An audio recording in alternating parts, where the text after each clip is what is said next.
श्री हरिराम व्यास, जो कि विशाखा जी के अवतार हैं।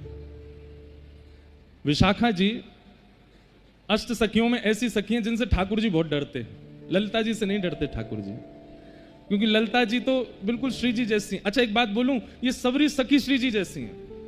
नेक नेक श्रृंगार में अंतर है, बातें पता चले कि ये ललिता जी हैं, ये विशाखा जी हैं, ये इंदुलेखा जी हैं, ये चंपकलता जी हैं, ये सुदेवी जी हैं, आदि आदि सब सखीन को पता, उनके आव भाव और श्रृंगार से पता चले। नहीं तो महाराज ये सबरी एक जैसी लगे। एक सूरदास जी को पद है, सुनाऊं बाबा।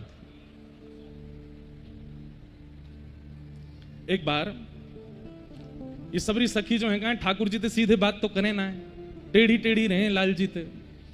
जैसे ही ठाकुर जी सुंदर श्रृंगार करके आमे, किशोरी जी तो दूर थे बलैया ले में। ठाकुर जी कहें ललिता तू भी ले ले, सुंदर लग रहा हूं मैं। जैसी ललिता जी बलैया ले लगे, विशाखा जी कहें रहने दो, काय को लेनो। लाल जी कहें तू ज्यादा मत बने कर, मेरे आगे हैं, तू ऐसे काय को रे करे मुझे टेढ़ी टेढ़ी। बोले लाला सही पूछो तो तुम्हारे ना तो रूप है, ना रंग है, ना स्वरूप है, कछु ना है। ये तो हमारी किशोरी जी की कृपा से सब बन गए हो तुम। हम अपनी किशोरी जी की बलैया लेंगे, उनकी कृपा भैया तुम्हारे ऊपर, तुम्हारी अकेली काय को बलैया लें। तो ये सबरी टेढ़ी टेढ़ी रहे ठाकुर जी थे। लेकिन ठाकुर जी के सबसे ज्यादा काम भी श्री विशाखा जी बनाती हैं। तो एक बार की बात, किशोरी जी सब सखीन से बोली, सब लोग ध्यान से सुनियो। किशोरी जी सब सखीन से बोली मेरी तुम लोगों से एक प्रार्थना है। बोले कहा प्रार्थना है? तुम ठाकुर जी ते श्याम सुंदर थे, इतनो ज्यादा टेढ़ो टेढ़ो बात मत करे करो, ने प्रेम तेरे करो उनते। वो ऐसे लाडले लाल हैं, ऐसे प्यारे लाल हैं, यशोदा मैया के दुलारे, नंद बाबा पलकन पे रखें सब उनको, और तुम सबरी ऐसी हो, ऐसी टेढ़ी टेढ़ी बात करो उनते, मुंह को अच्छो ना लगे। तो सब सखी मान गई, नहीं श्यामाजू आपकी जैसी आज्ञा हम वैसी रहेंगे। लेकिन विशाखा जी नहीं मानी। विशाखा जी बोली श्री जी वो आपको मान करामे, हमारे मुंह को तो बड़ो क्रोध आवे उन पर। श्री जी बोली तू नहीं जाने वो मुझसे बहुत प्रेम करें। तो विशाखा जी बोली तो श्री जी एक काम करें। बोले कहा? बोले एक बार उनकी परीक्षा ले लें कि वो आपसे कितना प्रेम करें।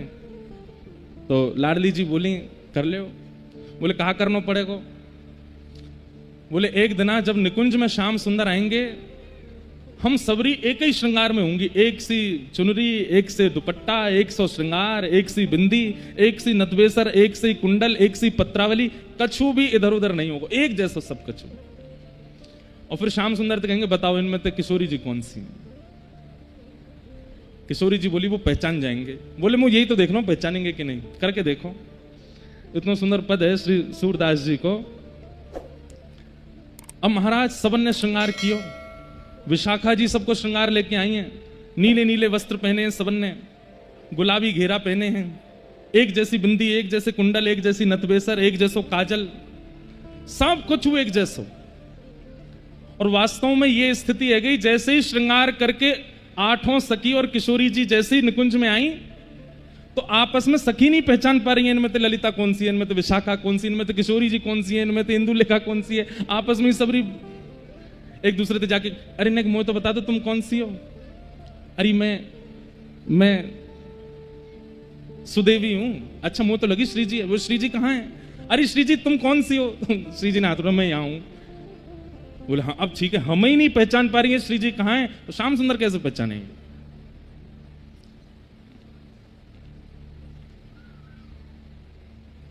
सबने हाथ पाम जोड़े, श्री जी से प्रार्थना करी, हे श्यामाजू हमारी एक बात मान ली हो। इतकू देखो भैया, भाई लोगों सब इतकू देखो, लोग तो आते जाते रहेंगे, कहा करना है, 2 घंटा की बात है। सब सखीन ने किशोरी जी के पाम परे, बोले हे श्यामाजू आपसे हमारी एक ही प्रार्थना। बोले कहा? आप इतनी भोरी हो, इतनी सीधी हो, श्याम सुंदर आपको दूसरे नामन से पुकारेंगे और आप तुरंत बोल पड़ोगी हाँ मैं यहां हूं। तो आपसे हमारी प्रार्थना बोलियो मत, सौगंध है हमारी। हे कृष्ण मनोहारिणी, एक बार अगर वो कह देंगे सो ही आप कहोगी हाँ श्याम सुंदर बोलो, चुप रही हो, बिल्कुल बोलना नहीं है एक शब्द भी। और वो कितनी भी मधुर लीला करें, ज्यादा प्रसन्न होना नहीं है, क्योंकि प्रसन्नता मुख पे आवे, नेत्रन में प्रेमाश्रु आ जाएं, वासु पता चल जाए कि किशोरी जी हैं। ठाकुर जी की लीला देख के किशोरी जी के प्रेमाश्रु छलक पड़े। आज ललिता जी, विशाखा जी सब चरण पड़ रही, बोले हाँ श्यामाजू आज ना तो हंसनो है, ना प्रेमाश्रु बहाने, ना कछु करनो है। ऐसी भोली की सुबह से पढ़ा रही है सबरी। ऐसो करें तो तुम ऐसे रही हो, ऐसो करें तो तुम ऐसे, बल्कि विशाखा तो यूं कह रही मेरी जैसी है जाओ। बोले कहा टेढ़ी टेढ़ी रही हो आज उनते, उनको यूं लगा कि यही विशाखा है। किशोरी जी बोले मुंह पे तो जो होएगा ना। अच्छा तुम कछु नहीं, तुम पीछे खड़ी रही हो, कछु मत करियो, बस आन दो। आज संध्या भई, शाम हेते ठाकुर जी आए। आहा, जैसे ही निकुंज में प्रवेश कियो, प्रवेश करते ही ठाकुर जी बोले हे वृषभानु नंदिनी, हे कृष्ण मनोहारिणी, हे श्यामाजू, हे प्यारीजू, आप कहाँ हो? मैं निकुंज में आए गयो। एक संग 10 दिशांते आवाज आई, हे प्रियतम मैं आ रही हूं। ठाकुर जी बोले यहां तो आवाज आई, यहां तो आवाज आई, यहां तो ये भयो का। और एक संग सबरी निकुंजन में थे एक साथ श्री जी प्रकट है गए। ठाकुर जी कहे अरे श्री जी इतने पीछे, हाँ श्याम सुंदर है, यहूं श्री जी, यहूं श्री जी, यहूं श्री जी, और चारों तरफ 9 श्री जी खड़ी हैं एक साथ। ठाकुर जी बोले भैया जी का बवाल है? हे श्यामाजू आप कौन सी हो? तो 9 की 9 एक संग कह रही हैं मैं ही श्यामाजू हूं। ठाकुर जी कह रहे हैं भैया ये कैसो खेल है रो है, ये कैसी नई लीला है रही है आज। आहा, सूरदास जी बहुत सुंदर वर्णन कर रहे हैं भाव को।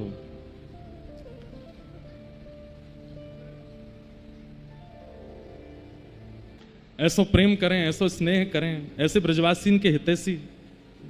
कल बाबा के यहां से आयो समाचार की लाला मिलवे आजा, तो मैं जाऊंगा कथा पूरी करके। एक समय ही मिलते हैं, अब तो पता नहीं बहुत समय से गयो नहीं मैं, उनको एक ही समय पूरे दिन भर में उसी समय मिलते हैं। और कोई ब्रजवासी चलो जाए ना तो वाके तो पाम छूमे और वाके सामने भक्तमाल जी खोलते हैं, भागवत जी खोलते हैं, बोले यहाँ मैं कछु पढ़ के सुनाए दो हमें। सबसे सुनते हैं ऐसे अद्भुत महापुरुष। मास्टर बाबा का भी खूब संग किया। मास्टर बाबा को खूब हम बालपन में हमारे नाना जी पकड़ के ले जाते संतन के पास। स्कूल से आयो नहीं कि स्कूल से आती हमारे नाना जी हमको लेके जाते संतन के पास और शाम रास्ता भर पद याद कराते मुझको। आज वो बाबा के पास जा रहे हैं, उनको ये पद सुना दियो। और ऐसे ऐसे महापुरुष जो कुटियान में रहे में, भीतर छुपके रहे में, उनके पास नाना जी ले जाते और कहते बाबा जे मेरो देव तो है, या तेने कछु सुन लियो।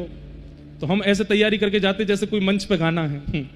मैं बिल्कुल खड़े है के सामने गलो गलो बिल्कुल ठीक करके फिर गातो, संतन को सुनातो। नाना जी की बड़ी कृपा रही हम पे। नाना जी हमको यहाँ सब संतन के पास लेके गए। तो लीला में चलो भैया, ठाकुर जी बेचारे परेशान खड़े, हम कहीं और पहुंच गए। तो सब सहचरी आज किशोरी जी बनी आई। सूरदास जी कह रहे हैं इनमें को वृषभानु किशोरी, इनमें को वृषभानु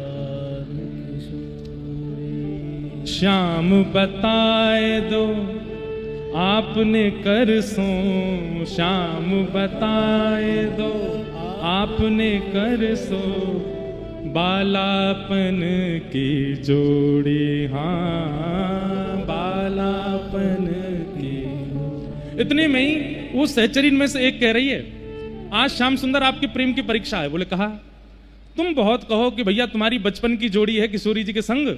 ठाकुर बोले बचपन की नहीं जन्म जन्मन की। बोले हाँ हाँ जन्म जन्मन की जोड़ी है। तो हम में तो किशोरी जी कौन सी है बताओ, तुम उंगली धर के बता दो कि हम में तो किशोरी जी कौन सी। श्याम बताए दो अपने कर, बालापन की जोड़ी, हाँ बालापन की। इनमें को वृषभानु किशोरी, इनमें को वृषभानु। अब तो ठाकुर जी ऐसी विडंबना में फंस गए, कहाँ जाऊं। सब अच्छा ठाकुर जी जाने तो हैं किशोरी जी कौन सी हैं, पर अब सखीन ने इतनी योजना बनाई है, व्यवस्था करी है, तो उन्हें में सुख तो होए। अब किशोरी सब सखी चाह रही हैं कि ठाकुर जी ने ढूंढे हैं, पतो करें बता में, तो ठाकुर जी भी ढूंढ रहे हैं। एक एक सखी के पास जाके श्री जी देखो वंशी आज ते आपकी है जाएगी, तुम ही हो ना। मैं तो विशाखा हूं। ठाकुर जी कहें विशाखा? बोले हाँ। तो बताइए कौन सी वारी गाड़ी दे, तो मैं समझूंगा तो विशाखा दो। बोल दे ये गाड़ी दूं। बोले हम भाई जे तो विशाखा, ये जे गाड़ी विशाखा ही दे। फिर दूसरे के पास जाए तो तुम्हारे पाम परूं भैया, तुम्हारे हाथ जोड़ूं, आज के बाद कभी ऐसा कोई काम नहीं करूंगा जैसे आपको मान होए। आप बताए तो आप ही किशोरी जी हो ना। ना मैं तो ललिता हूं, ये विशाखा है कि ये ललिता। तुम दोनों बाहर रह जाओ, अब बच्ची ये, अब इनमें ढूंढूंगा। 7 बच्ची हैं, तुम हो ना किशोरी जी। इतने में जो बाहर निकाल दी उनमें तो बोले मैं हूं किशोरी। ठाकुर जी कहे मैं कहां जाऊं आज, मेरे तो भैया सही में इन लोगों ने बड़ बवाल किया आज। आहा इतने में ठाकुर जी बहुत देर तक तो ढूंढते रहे, ढूंढते ढूंढते जब सकीन को बड़ा आनंद आने लगा, बोले देखो किशोरी जी ये नहीं पहचान पा रहे आपको, हे श्यामाजू ये नहीं पहचान पा रहे आपको। जब बहुत देर रह गई, खूब देर आनंद है, ठाकुर जी बोले अब नेक अपनी चतुराई करनी पड़ेगी मुंह को। ठाकुर जी बोले सुनो, बोले हाँ, मुंह को किशोरी जी मिल गई। बोले कौन सी है? बोले ऐसे नहीं बताऊंगा, सबरी सामने आओ मेरे। सबरी सखी सामने खड़ी है गई। ठाकुर जी सिंहासन पर बैठ गए। बोले बताऊं कौन सी है? बोले बताओ। बोले वह थाड़ी, हाँ वह थाड़ी, युवतिन में श्यामा वह ठाड़ी, युवतिन में नील वसन तन गोरी, नील वसन तन गोरी। सबरी सामने खड़ी करके बोल रहे देख वो खड़ी। कौन सी? बोले जाने नीले वस्त्र पहने, तन गोरो गोरो है। अब सबन ने नीले वस्त्र पहने, सबन के तन गोरे हैं। सब कह रहे हैं लाला यहां तो सबन के वस्त्र एक जैसे, सब गोरे हैं, तुम बताओ ना किशोरी जी कौन सी है। तब ठाकुर जी कहते हैं बता दूं कौन सी है? बोले बताओ। बोले वो जो खड़ी कहां है? वो ठाड़ी, वो ठाड़ी, पीछे ठाड़ी है। बोले कौन सी? बोले वही जिनने बचपन में मुंह को चोरी करना सिखायो। ये वही है जिनने मुंह को छल करना सिखायो, कपट करना सिखायो, चोरी करनी सिखाई।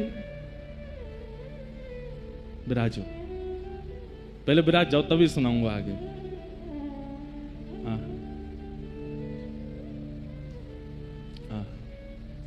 यही राग रखी हूं।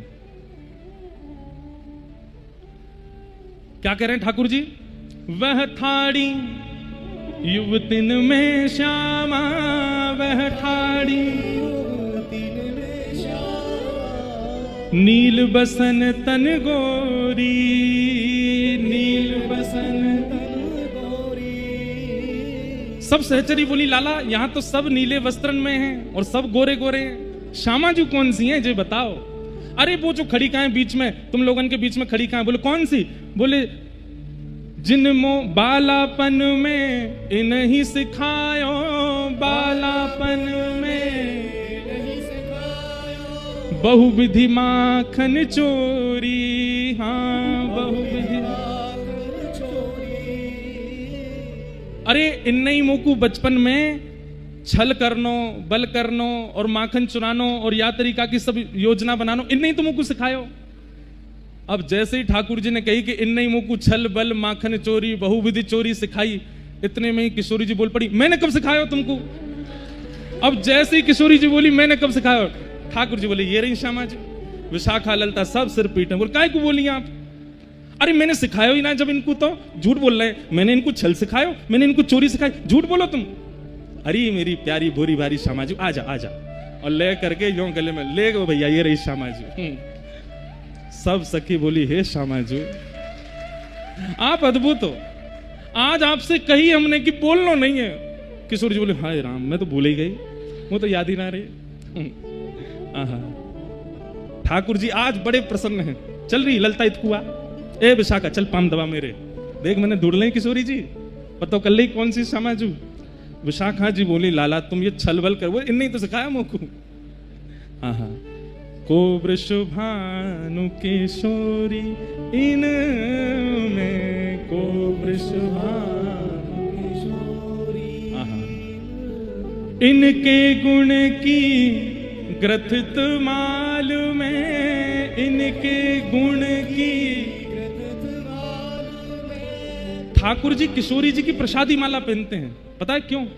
हमारे निकुंज में नियम है कि पहले ये आप सब भी करे करो घर पे, अगर युगल सरकार हैं तो पहले माला किशोरी जी को धराओ और किशोरी जी की प्रसादी माला ठाकुर जी को धराओ। क्यों? ठाकुर जी कह रहे हैं क्योंकि जैसे ही माला किशोरी जी धारण करके मुंह पहना, मैं माला ना पहनूं, ये पुष्पन की माला नहीं, किशोरी जी की भोलेपन के जो गुण है ना इनके अंदर, वाकी माला पहनूं मैं। ये इतनी सीधी हैं, इतनी भोरी हैं, इतनी सरल हैं, इतनी सहज हैं, वाकी माला धारण करूं मैं। इनके गुण की ग्रथित मालूम है, इनके गुण की ग्रथित मालूम है। आजहू उरते न छोरी, आजहू को वृषभानु किशोरी में, को वृषभानु सूरदास प्रभु तिहारे मिलन को सूरदास प्रभु तिहारे मिलन को, सूरदास प्रभु तिहारे मिलन को, सूरदास प्रभु तिहारे मिलन को। जैसे पाट की डोरी, जैसे पाट की डोरी, को वृषभानु किशोरी न मैं को वृषभानु किशोरी। लेकिन किशोरी जी को सुख है, भले ही उस योजना में किशोरी जी सब सखियों के साथ हैं, पर ठाकुर जी ने उनको ढूंढ लिया। इससे सबसे ज्यादा प्रसन्न किशोरी जी, सबसे ज्यादा उनको प्रसन्नता है। और आज सब ललिता विशाखा सबसे कह रही हैं, देखिए तुम वैसे पीछे पड़ी रहो इनके, देखिए पहचान गए ना मुझको। बोले रहने दो, वो तो ना पहचानने, ये तो आप ही हो भोरी भारी नेक में बोल। आप तो मना करी हमने, श्री जी अगर आप नहीं बोलती, नहीं कछु करती तो मजाल का जो ये नंद को छोरा पहचान पातो आपको। 2-4 दिना निकाल देते हम लोग। अरे श्री जी काउ दिना अगर मैं हूं श्री जी बन के चली जाऊंगी ना, तो ये मुख को श्री जी मान करके मेरे संग में विहार करेंगे, रमण करेंगे, रास करेंगे। श्री जी बोली ना ना ऐसा ना है, हमारे श्याम सुंदर जाने मेरो स्वभाव कैसो, गुण कैसो, वो तो जाने। किशोरी जी इतनी भोली हमारी, इतनी सरल है, इतनी सहज। हाँ, ऐसी योजना निकुंज में ठाकुर जी को फंसावे की, ठाकुर जी को परीक्षा लेवे की, ये योजनाएं सारी जो निकुंज में बनाती हैं वो है श्री विशाखा जी। इनका रोज का यही काम है कि आज निकुंज में ऐसा कहा करें जैसे ठाकुर जी की परीक्षा हो। तो रोज होती है ठाकुर जी की परीक्षा, बेचारे रोज तैयारी करके आवे कि आज विशाखा पता नहीं कौन सी योजना बनावेगी वहां जाके। तो आज ऐसी लीला, वही विशाखा जी श्री हरिराम व्यास जी के रूप में प्रकट भये धराधाम पर। आपका प्रादुर्भाव शुक्ल परिवार में बुंदेलखंड में हुआ। आपके पूज्य पिताजी महाराज श्री सुमुखन जी शुक्ल, उनके यहाँ आपका जन्म हुआ। बाल्यकाल में ही आपको सरस्वती सिद्ध हो गई और सरस्वती मंत्र की ऐसी उपासना की कि सरस्वती जी ने स्वयं प्रकट होकर के आपको सिद्धि प्रदान कर दी। ये जिस ग्रंथ को एक बार देख लेते थे तो वो कंठस्थ हो जाता था। साक्षात वाणी पर सरस्वती जी विराजमान हो गई। अच्छा, एक बात तो सिद्ध हो गई आचार्यों के चरित्र से कि अगर कई बार वृंदावन से बाहर भी जन्म होता है तो इसका मतलब यह नहीं है कि ब्रज की कृपा नहीं है। कई आचार्य चरण वृंदावन से बाहर जन्मे, लेकिन वृंदावन की उपासना जब वृंदावन आए तो ऐसी प्रबल रूप से उनके चित्त में विराजमान हुई कि उन्होंने ब्रजवासियों में ब्रज में जन्म लेने से वाले से पहले भगवत प्राप्ति कर ली। इसलिए बाहर जन्म लेने वाले इतना ज्यादा अपने आप को कोसा ना करें कि हम बाहर क्यों जन्मे। और कई बार ब्रज में जन्म लेने वाले बेचारे बाहर वाले इनको इतना ज्यादा उत्पीड़न ना दिया करें, तुम तो बाहर जन्मे हो, तुम तो बाहर के हो, हमें ब्रजवासी नहीं। तन ब्रज में रहे वो ब्रजवासी नहीं, जाके मन में ब्रज रहे वो ब्रजवासी। जाके मन में ब्रज वृंदावन रहे, जाके चित्त में सदा प्रियालाल रमण करें वो ब्रजवासी। तन तो बहुत तन को रह रहे हो ब्रज में। एक बात कहूं, बुरा मत मानियो, तनते तो कंस भी रहते हो ब्रज में। तनते तो कंस भी ब्रज में ही रह रहे हो, लेकिन मन में ब्रज ना हो। लेकिन वंशीयली जी जन्मे दिल्ली में, लेकिन मन में ब्रज रह रहे हो। ऐसे श्री हरिराम व्यास आप प्रकट हुए श्री विशाखा जी के अवतार। बाल्यकाल में ही इतने तेजस्वी और इतने विद्वान हो गए कि इन्होंने अपनी विद्वत्ता से पूरे भारत के विद्वानों पर विजय कर ली। आप जाते थे और जगह जगह के विद्वानों को चुनौती देते कि हमसे शास्त्रार्थ करो। शास्त्रार्थ में सबको हरा देते, सबसे विजय प्राप्त करके विजय पत्र लेते और इनकी बैलगाड़ी थी उस पर विजय पत्र चिपका करके चलते थे। जैसे आजकल लोग अपनी पहचान गाड़ी पे लगा के चलते हैं, कौन है, एमएलए हैं, मंत्री हैं, ये हैं, वो हैं। आजकल तो संत महापुरुष भी अपनी पहचान लगा करके चलते हैं, ये हम वो हैं। ऐसे ही हरिराम व्यास जी बैलगाड़ी पे अपनी पहचान लगा के चलते, जहां जहां विद्वानों को हराते उनसे विजय पत्र लिखवा के अपनी बैलगाड़ी पे लगा देते। उनकी बैलगाड़ी में लकड़ी कम दिखाई देती, विजय पत्र ज्यादा दिखाई देते, और सब गांव के शहरों के लोग जय हो, कौन है, हरिराम व्यास। सब जगह दिग्विजय करने के बाद हरिराम व्यास जी से एक स्थान छूटा था, उसका नाम था काशी। आपने काशी के विद्वानों को चुनौती दे दी, तैयारी कर लो, मैं आ रहा हूं और आप सबसे शास्त्रार्थ करूंगा। काशी के विद्वान बोले, भाई विद्वान से शास्त्रार्थ किया जा सकता है, तर्क देने वाले से बात की जा सकती है, लेकिन कुतर्की से जीता नहीं जा सकता। कुतर्की किसको कहते हैं जानते हैं? जो यहां से या यहां से अपनी बात को सिद्ध करता है उसको कहते हैं कुतर्की। तार्किक व्यक्ति से तर्क किया जा सकता है, लेकिन कुतर्की व्यक्ति से कुछ नहीं किया जा सकता। हरिराम व्यास जी में विद्वत्ता तो थी, साथ में कुतर्क और था। अगर आप अपनी बात सिद्ध करोगे ऐसा नहीं ऐसा है, तो हरिराम व्यास जी अपनी बात को सिद्ध करने के लिए किसी भी स्तर पर चले जाएंगे। ऐसे कुतर्की, उनसे हारना ही पड़ता था सबको।